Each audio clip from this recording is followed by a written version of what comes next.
ನೇತ್ರಾವತಿ ನದಿ ತಟದಲ್ಲಿ ಶವಗಳ ಉತ್ಖನನದ ಪ್ರಕ್ರಿಯೆ. SIT operation ಸ್ಥಳದಿಂದ ಪಬ್ಲಿಕ್ ಟಿವಿಯ ಲೈವ್ ಕವರೇಜ್. ಸತತ 1 ಗಂಟೆಗಳಿಂದ ನಡೀತಾ ಇರುವಂತಹ ಸಮಾಧಿ ಅಗೆಯುವಂತಹ ಕಾರ್ಯ. ದೂರುದಾರನ ಸಮಕ್ಷಮದಲ್ಲಿ ಕಳೆಬರವನ್ನ ಹೊರತೆಗೆಯುವಂತಹ ಕಾರ್ಯ ಆಗ್ತಾ ಇದೆ. ನಿಗದಿತ ಸ್ಥಳದ ಬಗ್ಗೆ ಮಾಹಿತಿ ಇಲ್ಲದ ಕಾರಣ ಆತ ತೋರಿಸಿದಂತಹ ಜಾಗದ 6 ಅಡಿ ಅಗಲ ಆ ಕಡೆ ಈ ಕಡೆ ಅಗೆಯುವಂತಹ ಕೆಲಸ ಆಗ್ತಾ ಇದೆ. ಹಾಗಾಗಿ ಈ ಪ್ರಕರಣದಲ್ಲಿ ಇವತ್ತಾಗ್ತಾ ಇರುವಂತಹ ಬೆಳವಣಿಗೆಗಳು ಮತ್ತಷ್ಟು ಕುತೂಹಲವನ್ನು ಜಾಸ್ತಿ ಮಾಡ್ತಾ ಇರುವಂತಹದ್ದು. ಧರ್ಮಸ್ಥಳದ ಪ್ರಕರಣದಲ್ಲಿ ಇವತ್ತು ತುಂಬ ಮಹತ್ವವಾದ ದಿನ. ಯಾಕೆಂದ್ರೆ ಆತ ತೋರಿಸಿದಂತಹ ಜಾಗದಲ್ಲಿ ನಿಜಕ್ಕೂ ಕಳೆಬರಹ ಸಿಕ್ಕಿದ್ದೇ ಆದರೆ ಈ ಪ್ರಕರಣಕ್ಕೆ ಅತಿ ದೊಡ್ಡ ಟ್ವಿಸ್ಟ್ ಸಿಗುತ್ತೆ.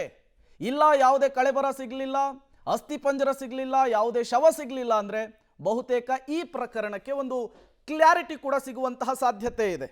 ಮತ್ತಷ್ಟು ಡೀಟೇಲ್ಸ್ ಕೊಡ್ತಾರೆ ಸುಖಪಾಲ್, ನೇರ ಸಂಪರ್ಕದಲ್ಲಿ ಜಾಯಿನ್ ಆಗಿದ್ದಾರೆ. ಸುಖಪಾಲ್, ಧರ್ಮಸ್ಥಳದ ಪ್ರಕರಣಕ್ಕೆ ಇವತ್ತು ಅತಿ ದೊಡ್ಡ ಮಹತ್ವದ ದಿನ ಅಂಥೇಳಿ. ಒಂದು ವೇಳೆ ಇವತ್ತು ಅಸ್ಥಿಪಂಜರ ಸಿಕ್ಕಿದ್ದೇ ಆದರೆ ಅದು ಬೇರೆ ರೀತಿಯ ಟರ್ನ್ ತಗೊಳ್ಳುತ್ತೆ. ಅಸ್ಥಿಪಂಜರ ಸಿಗಲಿಲ್ಲ ಅಂದರೆ ಒಂದು ಕ್ಲಾರಿಟಿ ಸಿಕ್ಕಂತಾಗುತ್ತೆ. ಸೊ ಹಾಗಾಗಿ ಕಾರ್ಯಾಚರಣೆ ಹೇಗೆ ಸಾಗ್ತಾ ಇದೆ, ಏನೆಲ್ಲ ಬೆಳವಣಿಗೆಗಳಾಗ್ತಾ ಇದೆ ಅಂಥೇಳಿ? ಪ್ರೇಮ್, ಕಾರ್ಯಾಚರಣೆ ಮುಂದುವರೆದಿರುವಂಥದ್ದು. ಈಗ ಸದ್ಯ ವಕೀಲರನ್ನು ಆ ಒಂದು ಸ್ಥಳಕ್ಕೆ ಕರೆಸಿದ್ದಾರೆ. ವಕೀಲರ ತಂಡದಲ್ಲಿ ಯಾರು ಇದ್ದರೂ ಅವರನ್ನು ಇಲ್ಲಿಗೆ ಕರೆಸುವಂಥ ಕೆಲಸಗಳಾಗಿದೆ. ಮತ್ತು ಕಾರ್ಯಾಚರಣೆ ಮುಂದುವರೆದಿರುವಂಥದ್ದು. ಜಿಟಿ ಮಳೆ ಸುರಿತಾ ಇತ್ತು, ಒಮ್ಮೆ ಮಳೆ ವೇಗ ಪಡ್ಕೊಂಡ್ರು. ಈ ಒಂದು ಕಾರ್ಯಾಚರಣೆಯ ಯಾವುದೇ ರೀತಿ ತೊಡಕಾಗಿಲ್ಲ, ನಿರಂತರವಾಗಿ ಆ ಕೆಲಸವನ್ನು ಮುಂದುವರಿಸಿದ್ದಾರೆ. ಸುಮಾರು 1 ಗಂಟೆಗಳ ಕಾಲ ಆಯಿತು ಈಗ ಅಲ್ಲಿ ಅಗೆಯುವಂಥ ಕೆಲಸಕ್ಕೆ ಹೋಗಿ. ಸುಮಾರು 1 ಗಂಟೆಯಿಂದಲೂ ನಿರಂತರವಾಗಿ 12 ಜನರ ತಂಡ ಏನಿದೆ ಅವರು ನಿರಂತರವಾಗಿ ಅಗೆಯುವಂಥ ಕೆಲಸಗಳನ್ನು ಮಾಡ್ತಾ ಇದ್ದಾರೆ. ಇನ್ನು ಈ ಒಂದು ಪ್ರಕ್ರಿಯೆ ಭಾಳಷ್ಟು ಬೇಗ ಪೂರ್ಣಗೊಳ್ಳೋದಿಲ್ಲ. 1 ಗಂಟೆ ಮಾತ್ರ ಅಲ್ಲ, ಇನ್ನೊಂದಷ್ಟು ಗಂಟೆಗಳ ಕಾಲ ಈ ಕೆಲಸ ಮುಂದುವರಿತದೆ. ಆ ಪ್ರದೇಶದಲ್ಲಿ ಆತ ಹೇಳಿರುವಂಥ ಜಾಗ ಏನಿದೆ ಆ ಜಾಗದಲ್ಲಿ ಸಂಪೂರ್ಣವಾಗಿ ಅಗಿಬೇಕಾಗುತ್ತೆ. ಎಲ್ಲಿವರೆಗೆ ಆತ ಹೇಳಿದಂಥ ಅಸ್ಥಿಪಂಜರ ಸಿಗುತ್ತೋ ಅಲ್ಲಿವರೆಗೂ ಅಗಿಬೇಕಾಗುತ್ತೆ. ಒಂದು ವೇಳೆ ಅಸ್ಥಿಪಂಜರ ಏನಾದರೂ ಸಿಕ್ಕರೆ ಈ ಒಂದು ಇಡೀ ಪ್ರಕರಣ ಹೊಸ ತಿರುವನ್ನು ಪಡ್ಕೊಳ್ತದೆ. ಆತ ಈವರೆಗೆ ದೂರು ಕೊಟ್ಟಿರುವಂಥದ್ದು ಅಥವಾ ವಿಚಾರಣೆ ವೇಳೆ ಆತ ಹೇಳ್ಕೊಂಡಿರುವಂಥದ್ದು ಅಥವಾ ಆ ಜಾಗವನ್ನು ತೋರಿಸುವಂಥದ್ದು ಬಿಟ್ಟರೆ ಬೇರೆ ಯಾವುದೇ ರೀತಿಯಾದಂಥ ಸಾಕ್ಷ್ಯಾಧಾರಗಳು ಸಿಕ್ಕಿಲ್ಲ. ಈಗ ಆತ ಹೇಳಿರುವಂತೆಯೇ ಇಲ್ಲಿ ಆತ ತೋರಿಸಿರುವಂಥ ಜಾಗದಲ್ಲೇ ಏನಾದರೂ ಅಸ್ಥಿಪಂಜರ ಸಿಕ್ಕರೆ ಅದು ಆತ ಹೇಳಿರುವ ರೀತಿಯಲ್ಲಿ ಸಿಕ್ಕಿದೆ ಅನ್ನುವಂಥದ್ದು, ಆತನೇ ಹೂಳಿದ್ದಾನೆ ಅನ್ನುವಂಥದ್ದು ಒಂದು ಗೊತ್ತಾಗುತ್ತೆ. ಮುಂದಿನ ದಿನಗಳಲ್ಲಿ ಅದರ ಟೆಸ್ಟ್ ಮಾಡಲಾಗುತ್ತೆ. ಇದು ಯಾರ ಮೃತದೇಹ ಆಗಿರ್ಬೋದು, ಅದು ಗಂಡಿದ್ದ ಹೆಣ್ಣಿದ್ದೋ ಅಥವಾ ಎಷ್ಟು ವರ್ಷಗಳ ಹಿಂದೆ ಇದನ್ನು ಅಗ್ದಿರ್ಬೋದು ಅನ್ನುವಂಥದ್ದು, ಅಥವಾ ಈ ಒಂದು ಅಗ್ದ ನಂತರ ಅಲ್ಲಿಂದ ಏನಾಗಿತ್ತು ಅನ್ನೋದ್ರ ಜೊತೆಗೆ ಆ ಒಂದು ಇವತ್ತು ತೆಗೆಯುವಂಥ ಅಸ್ಥಿಪಂಜರ ಸಿಕ್ಕರೆ ಅದರ ಸಾಯಿಲನ್ನು ತೆಗಿಬೇಕಾಗುತ್ತೆ, ಮಣ್ಣು ತೆಗೆದು ಅದನ್ನು ಟೆಸ್ಟಿಗೆ ಕಳಿಸಬೇಕಾಗುತ್ತೆ. ಇದು ಯಾವ ವರ್ಷದಿಂದ ಇದರ ಅಡಿಯಲ್ಲಿ ಇತ್ತು ಅನ್ನುವಂಥದ್ದು ಈತ ಹೇಳಿರೋ ಪ್ರಕಾರ ಸುಮಾರು 20 ವರ್ಷಗಳಿಂದ ನಾನು ನಿರಂತರವಾಗಿ ಅಗಿತಾ ಹೂಳುವ ಕೆಲಸಗಳನ್ನು ಮಾಡ್ತಾ ಇದ್ದೆ ಶವಗಳನ್ನು ಅನ್ನುವಂಥದ್ದು. ಅದನ್ನು ಈಗ ಆತ 11 ವರ್ಷಗಳಿಂದ ಈ ಭಾಗದಲ್ಲಿ ಇರಲಿಲ್ಲ ಅನ್ನೋದನ್ನು ಆತ ಹೇಳ್ಕೊಂಡಿದ್ದಾನೆ. ಅಂದರೆ 11 ವರ್ಷದಿಂದ ಧರ್ಮಸ್ಥಳದ ಗ್ರಾಮವನ್ನು ಬಿಟ್ಟು ನಾನು ಓಡಿ ಹೋಗಿ ತಲೆಮರೆಸಿಕೊಂಡಿದ್ದೇನೆ ಅನ್ನುವಂಥದ್ದು ಹೇಳ್ತಾ ಇದ್ದಾನೆ. ಹಾಗಾಗಿ ಆತ 11 ವರ್ಷದ ಬಳಿಕ ಬಂದು ಈ ರೀತಿಯಾಗಿ ಜಾಗವನ್ನು ತೋರಿಸಿದ್ದಾನೆ. ಅದು ಖಂಡಿತ ಅವನಿಗೆ ನೆನಪಿದ್ರೆ ಆತ ತೋರಿಸಿರುವಂಥ ಜಾಗದಲ್ಲಿ ಅಸ್ಥಿಪಂಜರ ಸಿಗುತ್ತೆ. ಆ ಬಳಿಕ ಅದು ಗೊತ್ತಾಗುತ್ತೆ ಅಸ್ಥಿಪಂಜರ ಯಾರ್ದು ಅನ್ನುವಂಥದ್ದು. ಅದರ ವಿಚಾರಣೆಯೂ ಆಗುತ್ತೆ. ಅದು ಅನಾಥ ಶವಗಳನ್ನು ಹೂತಾಕಿರೋದ, ಇವನಿಗೆ ಹೇಳಿರುವಂಥವ್ರು ಯಾರು ಹೂತಾಕ್ಲಿಕ್ಕೆ, ಆ ಸಂದರ್ಭದಲ್ಲಿ ಯಾರೆಲ್ಲ ಇದ್ರು ಅನ್ನುವಂಥ ತನಿಖೆಗಳು ಮುಂದಿನ ದಿನಗಳಲ್ಲಿ ನಡೀತದೆ. ಪ್ರೇಮ್, ಸುಖಪಾಲ್ ಹಾಗೆ ಸಂಪರ್ಕದಲ್ಲಿರಿ, ಮತ್ತಷ್ಟು ಡೀಟೇಲ್ಸ್ ನಾನು ನಿಮ್ಮಿಂದ ಪಡಿತಾ ಹೋಗ್ತೀನಿ. ಇದೇ ವಿಚಾರಕ್ಕೆ ಸಂಬಂಧಪಟ್ಟಂತೆ ಮತ್ತಷ್ಟು ಅಪ್ಡೇಟ್ಸ್ ಕೂಡ ಲಭ್ಯವಾಗ್ತಾ ಇದೆ. ಈ ಪ್ರಕರಣದಲ್ಲಿ ಇವತ್ತು ಅತ್ಯಂತ ಮಹತ್ವದ ದಿನ. ದೂರುದಾರ ಮಾಡ್ತಾ ಇರುವಂತಹ ಆರೋಪ ನಿಜವೇ ಆಗಿದ್ರೆ ಇವತ್ತು ಕಳೆಬರಹ ಸಿಗಬೇಕು, ಅಸ್ಥಿಪಂಜರ ಸಿಗಬೇಕು. ಅಸ್ಥಿಪಂಜರ ಸಿಕ್ಕಿದ್ದೇ ಆದರೆ ಅದು ಯಾರದ್ದು ಅದರ ಪತ್ತೆಯನ್ನು ಹಚ್ಚೋದಕ್ಕೆ ಮತ್ತೆ FSL ಬೇರೆ ಬೇರೆ ರೀತಿಯ ಇನ್ವೆಸ್ಟಿಗೇಷನ್ಗಳು ಸ್ಟಾರ್ಟ್ ಆಗುತ್ತೆ.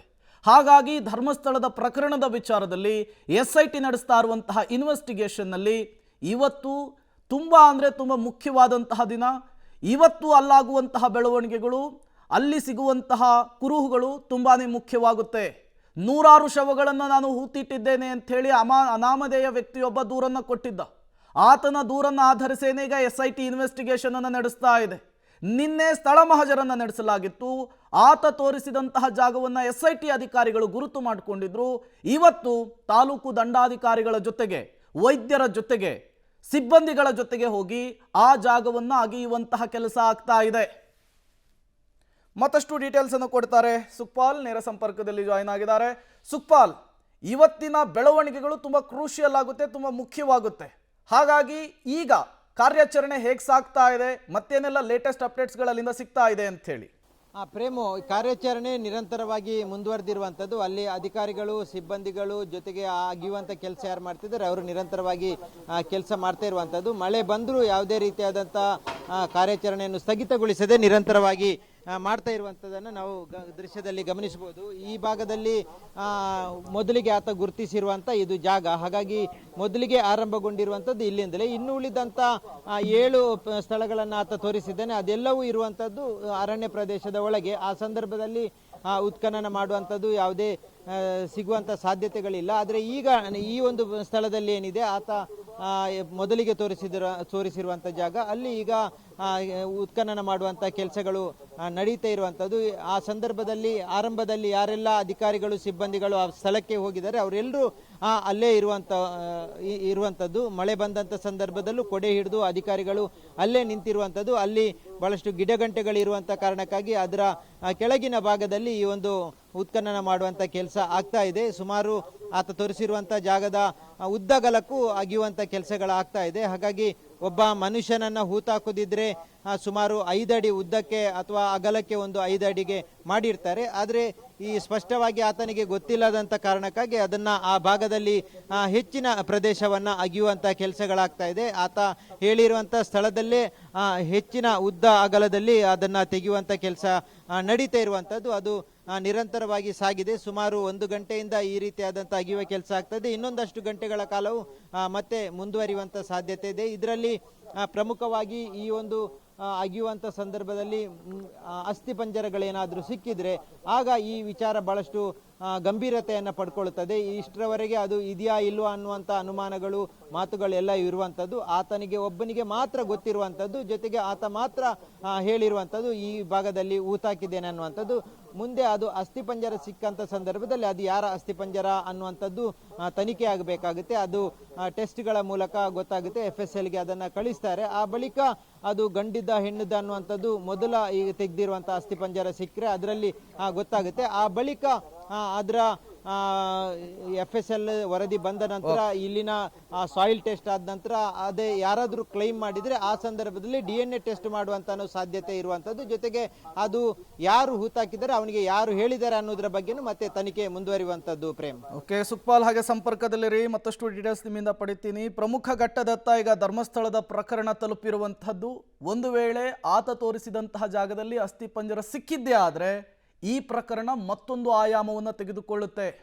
ಸ್ಥಳದಲ್ಲಿ 100 ಶವಗಳನ್ನು ಹೂತಿದ್ದಾರೆ ಅನ್ನುವಂತಹ ಒಂದು ಆರೋಪದ ಹಿನ್ನೆಲೆಯಲ್ಲಿ ಈಗಾಗಲೇ SIT ತನಿಖೆ ಆಗ್ತಾ ಇದೆ, ಮಹಾಜರವಾಗ್ತಾ ಇದೆ. ಈಗ ಡಿಗ್ಗಿಂಗ್ ಕೆಲಸ ಶುರುವಾಗಿದೆ. ಇದನ್ನು ಸಹಜವಾಗಿ ಸಾವಿರಾರು ಜನ ಬಂದು ನೋಡ್ತಾ ಇದ್ದಾರೆ. ನೋಡ್ಬೋದು, ನೇತ್ರಾವತಿ ಸ್ನಾನಘಟ್ಟದ ಸುತ್ತಮುತ್ತ ಸಾವಿರಾರು ಜನ ಈ ಥರದೊಂದು ಕುತೂಹಲದ ದೃಷ್ಟಿಯಿಂದ ಆಗ್ತಾ ಇರುವಂಥ ಬೆಳವಣಿಗೆಗಳನ್ನು ನೋಡ್ತಾ ಇರುವಂಥದ್ದು. ಯಾಕೆಂದರೆ ಇದು ಹೆದ್ದಾರಿಯಲ್ಲೇ ಇರುವಂಥದ್ದು. ಧರ್ಮಸ್ಥಳ ದೇವಸ್ಥಾನದಿಂದ ಮಂಗಳೂರು ಮಾರ್ಗವಾಗಿರುವಂತಹ ಘಟನೆ ಆಗಿರುವಂಥದ್ದು. ಸರ್, ಈ ತನಿಖೆಯ ಬಗ್ಗೆ ಮತ್ತು ನೀವು ಈ ಗ್ರಾಮಸ್ಥರಾಗಿ ಏನು ಹೇಳ್ತೀರಿ ಅಂತ? ಈ ತನಿಖೆ ಆಗಿದ್ದೀಗ ಭಾರಿ ಒಳ್ಳೆಯದಾಗಿದೆ. ಯಾಕಂದರೆ ಧರ್ಮಸ್ಥಳ ದೇವಸ್ಥಾನಕ್ಕೆ ಪೂಜ್ಯರಿಗೆಲ್ಲ ಬೇಡದಿಸ್ತರೆಲ್ಲ ಬರ್ತದೆ. ಹಾಗಾಗಿ ಈ ತನಿಖೆ ಮಾಡಿದ್ದು ಭಾರಿ ಒಳ್ಳೆಯದು. ನಿಜ ಅಂಶ ಕ್ಲೀನಾಗಿ ಬರ್ತದಲ್ಲ ಹೊರಗೆ. ಹಾಗಾಗಿ ಎಲ್ಲ ಊರಿನವರಿಗೆಲ್ಲ ಭಾರಿ ಖುಷಿಯಾಗಿದೆ. ಸ್ವಾಗತ ಮಾಡ್ತೇವೆ ಈ ತನಿಖೆಯನ್ನು. ಇನ್ನು ಆದಷ್ಟು ಬೇಗ ಆಗಲಿ, ಅದರ ರಿಪೋರ್ಟ್ ಕ್ಲೀನಾಗಿ ಬರಬೇಕಂತ ನಮ್ಮದೆಲ್ಲ ಒಂದು ಆಶಯ. ಅದಕ್ಕೆ ನಿಮಗಿರುವ ಆತಂಕ ಏನು ಈಗ ಇಲ್ಲಿ? ನಮಗೆ ಆತಂಕಂಥದ್ದು ಸುಮ್ಮನೆ ಅದರ ದೇವಸ್ಥಾನಕ್ಕೆ ಹೆಸರು ಬರ್ತದೆ, ಪೂಜ್ಯರಿಗೆ ಹೆಸರು ಮಾಡ್ತಾರೆ. ಆಗ ಭಾರಿ ಬೇಜಾರಾಗ್ತದೆ. ನಾವು ಇಲ್ಲಿ ಹೋಟೆಲ್ ಉದ್ಯಮ 15 ವರ್ಷದಿಂದ ಮಾಡ್ತಾ ಇದ್ದೇವೆ ಇಲ್ಲಿ ಧರ್ಮಸ್ಥಳದ ಹೋಟೆಲ್. ಅಂಥದ್ದೆಲ್ಲ ಯಾವುದೂ ಆಗಲಿಲ್ಲ. ಮತ್ತು ಹೀಗೆ ಸಾಯ್ತಾರೆ. ಮೊದಲು ಸ್ಮಶಾನ ಇರಲಿಲ್ಲ, ಮೊದಲನೆಲ್ಲ 20-30 ವರ್ಷ ಸ್ಮಶಾನ ಇರಲಿಲ್ಲ. ಆಗೆಲ್ಲ ಹೀಗೆ ಮಾಡ್ತಿದ್ರು. ಹಾಗಂತ ಇಂಥದ್ದೆಲ್ಲ ಇಲ್ಲ. ಹಾಗಾಗಿ ಇದು ಈಗ ಒಂದು ಕ್ಲೀನ್ ಬರ್ತದೆ. SIT ತನಿಖೆ ಅದು ಭಾರಿ ಒಳ್ಳೆ ಆಯಿತು. ಈಗ ನಮಗೆ ಕ್ಲೀನ್ ರಿಸಲ್ಟ್ ಬರ್ತದಲ್ಲ ಏನಂತ. ಈಗ ಊರಿನವರಿಗೆಲ್ಲ ಭಾರಿ ಖುಷಿಯಾಗಿದೆ. ಎಲ್ಲರೂ ಸ್ವಾಗತ ಮಾಡ್ತಾರೆ ಇದನ್ನು. ಭಾರಿ ಖುಷಿಯಾಗಿ ತನಿಖೆ ಮಾಡಿದ್ದಾರೆ. ಇರುವ ಆರೋಪ 100 ಜನರನ್ನು ತಾನು ಹೂತಿದ್ದೇನೆ ಅನ್ನುವಂಥದ್ದು. ಅಂದರೆ ಇಲ್ಲಿ ಬರುವಂಥ ಪ್ರವಾಸಿಗರ ಸಂಖ್ಯೆ ಹೆಚ್ಚು, ಇಲ್ಲಿ ಮೃತಪಡುವವರ ಸಂಖ್ಯೆ ಹೆಚ್ಚಿರ್ತದೆ. ನೀವು ಇಲ್ಲಿ ನೋಡ್ತಾ ಇರ್ತೀರಿ. ಈಗ ಮಳೆಗಾಲದ ಟೈಮಲ್ಲಿ ಹೊಳೆಯಲ್ಲಿ ನೀರಲ್ಲಿ ಜಾರಿ ಬಿದ್ದು ಸಾಯ್ತಾರೆ. ಕೆಲವರು ಬೇಕಂತ ಬಂದು ಸುಸೈಡ್ ಮಾಡ್ಕೊಳ್ಳೋರು ಇದ್ದಾರೆ. ಈ ಧರ್ಮಸ್ಥಳದಲ್ಲಿ ಬಂದು ಮಾಡಿಕೊಂಡ್ರೆ ಭಾರಿ ಒಳ್ಳೆಯದು ಅಂತ ಹೇಳ್ಕೊಂಡು ಕೆಲವರು ಹಾಗೆ ಮಾಡ್ಕೊಳ್ಳೋರು ಇರ್ತಾರೆ. ಅದನ್ನು ಕ್ರಮ ಪ್ರಕಾರ ಪೊಲೀಸ್ ಮುಖಾಂತರ ಎಲ್ಲ ಪಂಚಾಯತ್ ಮುಖಾಂತರ ಕರೆಕ್ಟಾಗಿ ಮಾಡ್ತಾರೆ ಎಲ್ಲ ಸಹ. ಹಾಗೆ ಸುಮ್ಮನೆ ಅದಿಲ್ಲ ಅಂತ ಹೇಳ್ತಾರಲ್ಲ. ಹಾಗಾಗಿ ಇದು ಮಾಡಿದ್ದು ಭಾರಿ ಒಳ್ಳೆ ಆಯಿತು. ಎಲ್ರಿಗೂ ಕ್ಲೀನ್ ಗೊತ್ತಾಗ್ತಾ ಇಲ್ಲ, ಇಡೀ ನಮ್ಮ ದೇಶಕ್ಕೆ ಗೊತ್ತಾಗ್ತದೆ, ಕರ್ನಾಟಕಕ್ಕೆ ದೇಶಕ್ಕೆ ಎಲ್ಲ ಗೊತ್ತಾಗ್ತದೆ ಅಲ್ಲ. ಸರ್, ನೀವು ಈ ಕ್ಷೇತ್ರದವರೇ ಮತ್ತು ಈಗ ಆಗ್ತಾ ಇರುವಂಥ ಬೆಳವಣಿಗೆಯೊಳಗೆ ನಾನು ಈ ಗ್ರಾಮದ ಗ್ರಾಮಸ್ಥ. ಈ ಗ್ರಾಮ ಅಂದರೆ ಇದು ಧರ್ಮಸ್ಥಳ ಗ್ರಾಮ. ಧರ್ಮಸ್ಥಳ ಗ್ರಾಮದಲ್ಲಿ ತುಂಬ ಊರುಗಳಿದೆ. ಮತ್ತು ಕಾಲು ಜಾರಿ ಬಿದ್ದು ಸತ್ತ ಅಥವಾ ಇಲ್ಲಿ ಬಂದು ಅನಾಮಿಕರಾಗಿ ತಿರುಗಿ ಯಾವುದು ಊರು ಅಡ್ರೆಸ್ಸು ದೇಶ ವೀಸ ಮನೆ ಗಿನಿ ಏನು ಇಲ್ಲದೆ ಬಂದವರು ಧರ್ಮಸ್ಥಳದಲ್ಲಿ ಎಷ್ಟೋ ಜನ ಬದುಕಿದ್ದಾರೆ. ಇನ್ನೊಂದು ಅರ್ಥದಲ್ಲಿ ಹೇಳಿದರೆ ಇಲ್ಲಿ ಈ ಗ್ರಾಮದಲ್ಲಿ ನಿವಾಸಿ ಆಗಿದ್ದವರು ಬೇರೆ ಬೇರೆ ಬೇರೆ ಬೇರೆ ದಿಕ್ಕಿಂದ ಬಂದು ಇಲ್ಲಿ ವಾಸ್ತವ್ಯ ಹೂಡಿದವರೇ ಇರೋದು. ಮಲಯಾಳಿಗಳು, ತಮಿಳು, ಹಿಂದಿ, ಕೇರಳ, ಮಡ್ರಾಸು, ತಮಿಳುನಾಡು, ಆಂಧ್ರ, ಗೀಂದ್ರ, ತೆಲುಂಗರು ಎಲ್ಲರೂ ಇರುವ ಒಂದು ಗ್ರಾಮ ಇದು. ಅಂದರೆ ಇಲ್ಲಿದು ಮೂಲತಃ ನಿವಾಸಿಗಳಲ್ಲ. ಈ ಧರ್ಮಸ್ಥಳದ ಹೆಸರು ಒಂದು 50 ಇಯರ್ ಬ್ಯಾಕೇನುಂಟು. ಆವಾಗ ಎಲ್ಲೂ ಇಲ್ಲ. ಆ ಕಾಲದಲ್ಲಿ ಊಟ ಇಲ್ಲದಂಥ ಅನ್ನ ಇಲ್ಲದ ಸಮಯದಲ್ಲಿ ನಾವು ನಮ್ಮ ಒಂದು ಕುಟುಂಬರು ಇಲ್ಲಿಗೆ ಬಂದದ ಹಾಗೆ. ಯಾಕೆಂದರೆ ಧರ್ಮಸ್ಥಳಕ್ಕೆ ಹೋದರೆ ಒಂದು ಊಟವಾದರೂ ಮಾಡ್ಬೋದು. ಆ ರೀತಿಯಲ್ಲಿ ಬಂದು ಮತ್ತೆ ಇಲ್ಲಿ ಎಲ್ಲಾದರೂ ಸಣ್ಣ ಪುಟ್ಟ ಮನೆಗೆಲ್ಲ ಮಾಡಿ ಇಲ್ಲಿ ವಾಸವಾಗಿ ಇಲ್ಲೇ ಇರುವುದು. ಆ ಕಾಲದಲ್ಲಿ ಇಲ್ಲಿ ಒಂದು 3 ತಿಂಗಳು ಏನು ಇಲ್ಲದವರಿಗೆ ಒಂದು ಆ ಕಾಲ ಬಡತನದ ಕಾಲ. ಆಗ ಇಲ್ಲಿ ಶ್ರೀಮಂತರ ಭಕ್ತರೆಲ್ಲ ಬರ್ತಿದ್ದದು. ನನಗೆ ಗೊತ್ತು, ಬಾರೇ ಪುವರ್ ಬಡವರು. ಮತ್ತೆ ಕೆಲವರೆಲ್ಲ ಸೃಷ್ಟಿ ಮಾಡಿ ಏನೇನೋ ವಿತರಿಸಿಕೊಂಡು ಹೋಗಿದ್ದಾರೆ. ಯಾರೋ ಒಬ್ಬ ಹೇಳಿದ, ಅದಕ್ಕೆ ಇನ್ನೊಂದು ಸೇರಿಸಿದ. ಅದಕ್ಕೆ ಮಸಾಲೆ ಗಿಸಾಲೆ ಸೇರಿಸುವಾಗ ಈ 80% ಜನಗಳಿಗೆ, ಯುವ ಪೀಳಿಗೆಯವರಿಗೆ ಅವರ ಮನೆಯ ತಂದೆ ತಾಯಿಯಿಂದ ಯಾವ ಇದು ಸಂಸ್ಕಾರ ಸಿಗುವುದಿಲ್ಲ. ಒಂದನೇದಾಗಿ ತಂದೆ ತಾಯಿಯಿಂದ ಸಿಗದಂಥ ಎಜುಕೇಷನ್ ಇರೋದ. ಈ ವಿದ್ಯಾಭ್ಯಾಸದ ಇಷ್ಟು ದೊಡ್ಡ ಡಿಗ್ರಿ ಯಾವುದಿಗೂ ತೆಗಿಬೋದು, ಆ ಡಿಗ್ರಿ ಮಾತ್ರ ಸಾಲದು. ತಂದೆ ತಾಯಿಯಿಂದ ಒಂದು ಸಂಸ್ಕಾರ ಬೇಕು. ಇಂಥ ಕ್ಷೇತ್ರದಿಂದ ನಾವು ಸಹ ಏನಾದರೂ ಪಡ್ಕೊಂಡಿದ್ದೇವೆ ಅನ್ನೋ ಆ ನೆನಪುಗಳನ್ನು ಅವರ ಪೀಳಿಗೆಗೆ ಹೇಳಬೇಕು. ಹಾಗಾದ್ರೆ ಈ ಮುಸುಕುದಾರಿ ವ್ಯಕ್ತಿ ಬಂದ ದೂರುದಾರ ಅಲ್ಲ, ಅಂತ ಹೇಳ್ತಾನೆ. ಹೌದು ನೌಕರ ಅಂತ ಹೌದು ಹೇಳಿದ್ದಾರೆ. ಅವರು ಹೇಳುವಂತ 100 ಶವಗಳನ್ನು ಹೂತದ್ದು ಯಾರ್ದಾಗಾರೆ ಅಂತ. ಹಾಗೆ 100 ಶವ ನಾವು ತೋರಿಸ್ಬೇಕಲ್ಲ. 100 ಶವನ ಅವನೇ ಹೇಗೆ ಹುಟ್ಟಿದ? ಅವನೊಂದು ಸಾಧಾರಣ ಎಷ್ಟು 95 to 2014 ಅಂತ ಹೇಳ್ತಾನೆ. ಇದರ ಒಳಗೆ ಇಲ್ಲಿ 100 ಜನ ಇದು ಕರ್ನಾಟಕದಲ್ಲಿ ಇರುವ ರಾಜ್ಯದ ಮಂಗಳೂರು ಜಿಲ್ಲೆಯ ಬೆಳ್ತಂಗಡಿ ತಾಲೂಕಿನ ಧರ್ಮಸ್ಥಳ ಎಂಬ ಒಂದು ಗ್ರಾಮ. ಇದರಲ್ಲಿ 106 ಊರುಗಳಿದೆ, ಸಣ್ಣ ಪುಟ್ಟ ಊರು. ಈ ಸಣ್ಣ ಪುಟ್ಟ ಊರುಗಳಲ್ಲಿ ನನ್ನ ಹಾಗೆ ಬೇರೆ ಬೇರೆ ರಾಜ್ಯದಿಂದ ಬಂದ ವಾಸ್ತವ್ಯ ಹೂಡಿದವರು ಇದ್ದಾರೆ. ಅವರು ಅವರಷ್ಟಕ್ಕೆ ಜೀವನ ಮಾಡ್ತಾರೆ. ಅದೆಲ್ಲ ಇನ್ಯಾವುದು ಅಮೇರಿಕವನ್ನೇ ನಂಬೋದವರು ಮತ್ತು ಯಾವುದನ್ನು ನಂಬುದಿಲ್ಲ ಬಿಡಿ. ಇಲ್ಲಿ ಇಂಡಿಯಾದಲ್ಲಿ ಏನೇನಿಲ್ಲ ಅದೆಲ್ಲ ತನಿಖೆ ಮಾಡಿದರೆ ಇದೆಲ್ಲ ಇನ್ನೊಂದು ಆಗಲೇಬೇಕಂತ ಹೇಳುವಂಥ ಒಂದು ವಿಭಾಗ ಬೇರೆಯೇ ಇದೆ. ಅದು ಯಾವುದು ಮಾಡಿ ಏನು ಪ್ರಯೋಜನ? ಯಾರಿಗೆ ನಷ್ಟ? ನಮಗೆ ನಷ್ಟ. ಸರ್ಕಾರದ ಹಣ ಲಾಸ್ ಆಗ್ತದೆ, ಈ ಬಡವರದ್ದು ಟ್ಯಾಕ್ಸ್ ಜಾಸ್ತಿ ಆಗ್ತದೆ, ಸುಮ್ಮನೆ ಲಾಸ್ ಮಾಡಿ ಆಗ್ತದೆ. ಯಾಕೆ ಅಂಥದ್ದು ಇಲ್ಲಿ ನಡೆಯುವುದಿಲ್ಲ. ಸತ್ಯ ಹೊರಗೆ ಬರಬೇಕು ಹೇಳುದು ನೀವು. ಸತ್ಯ ಹೊರ ಬರಲಿ, SIT ಅವರು ಮಾಡುವಂಥ ಸತ್ಯ ಹೊರ ಬರಲಿ. SIT ಅವರು ಏನು ಮಾಡಿದ್ರು ಯಾಕಂತೇಳಿ ಅಸಹಜ ಸಾವು ಅಂದರೆ ಯಾರು ಇಲ್ಲಿ ಮೃತಪಟ್ಟಂಥ ಹೆಣಗಳನ್ನು ಕೊಂಡೋಗೋದು ಅವರಿಗೆ ವಾರಿಸಿದ್ದಾರೆ ಇಲ್ಲ. ನಾನೇ ನೋಡಿದ್ದೇನಲ್ಲ, ನಾನೊಂದು 50 ವರ್ಷದ ಹಿಂದೆ ಒಂದು ಕೆಲವರನ್ನು ಎಷ್ಟೊಂದು ಜನ ನೋಡಿ, ಅಷ್ಟು ಕೀರ್ತಿಶಾಲಿಯಾದ ಧರ್ಮಸ್ಥಳವನ್ನು ಯಾವುದೋ ಒಂದು 4 ಲಾಟು ಬೋಟುಗಳಿಂದ ಅದು ಹಾಳಾಗೋದಂದರೆ ಸರಿಯಾದು ಅಲ್ಲ. ಇಲ್ಲಿ ಅತ್ಯಾಚಾರ ಖಂಡಿತ ಬೇಸರ. ನಾವು ತಯಾರಿದ್ದೇವೆ. ನಾವು ಈ ಗ್ರಾಮದವರು ಏನು ಇದಲ್ಲ, ನಾವು ಬೇರೆ ಹೊರತು ಈ ಸುಳ್ಳು ಸೃಷ್ಟಿಗಳನ್ನು ಜಗತ್ತಿನ ಜನ ನಂಬಲಿ, ಅದರ ದೋಷ ಶಾಪ ಅವರು ಅನುಭವಿಸಲಿ. ಅವರು 7 ತಲೆಮಾರಲು ಧರ್ಮಸ್ಥಳದ ದೋಷ ನಿಲ್ಲದಿದ್ದರೆ ಖಂಡಿತ ಈಗ ನೋಡಿ ನಿಲ್ಲೇಬೇಕು. ಯಾಕಂದರೆ ಅಸತ್ಯವನ್ನು ಸೃಷ್ಟಿ ಯಾರು ಮಾಡಿದನೋ ಅವರ ಪರಂಪರಾಗತ ನೆಲಸಂತನಾಗುವ ಸಾಧ್ಯತೆ ಉಂಟು. ಧರ್ಮಸ್ಥಳ ಅಷ್ಟು ಇದೆಲ್ಲ ಇಷ್ಟು ಕೋಟಿ ಜನಕ್ಕೆ ಸುಮ್ಮನೆ ತಾಳಬಟ್ಟಲಿಕ್ಕೆ ಬರೋದಲ್ಲ, ಧರ್ಮಸ್ಥಳಕ್ಕೆ ಭಕ್ತರಾಗಿಯೇ ಬರೋದು. ಇದು ಸ್ಥಳೀಯ ಗ್ರಾಮಸ್ಥ ಚಂದ್ರ ಅನ್ನೋರ ಮಾತು. ಕ್ಯಾಮರಾ ಪರ್ಸನ್ ಚೇತನ್ ಜೊತೆ ದೀಪಕ್ ಜೈನ್, ಪಬ್ಲಿಕ್ ಟಿವಿ, ಮಂಗಳೂರು. ಇದು ಧರ್ಮಸ್ಥಳದ ಸ್ಥಳೀಯರು ಪಬ್ಲಿಕ್ ಟಿವಿ ಜೊತೆಗೆ ಮಾತನಾಡಿರುವಂತಹ ರೀತಿ. SIT ಇನ್ವೆಸ್ಟಿಗೇಷನ್ ನಡೆಸ್ತಾ ಇದೆ. ಆ ಇನ್ವೆಸ್ಟಿಗೇಷನ್ಗೆ ನಮ್ಮ ಸಹಕಾರ ಇದೆ, ಸ್ವಾಗತವನ್ನು ಕೂಡ ಮಾಡ್ತೇವೆ. ಬಟ್ ಸತ್ಯಾಸತ್ಯತೆಯೂ ಕೂಡ ತನಿಖೆಯ ಮೂಲಕ ಹೊರಬರುತ್ತೆ ಅನ್ನುವಂತಹ ಮಾತುಗಳನ್ನು ಆಡ್ತಾ ಇದ್ದಾರೆ.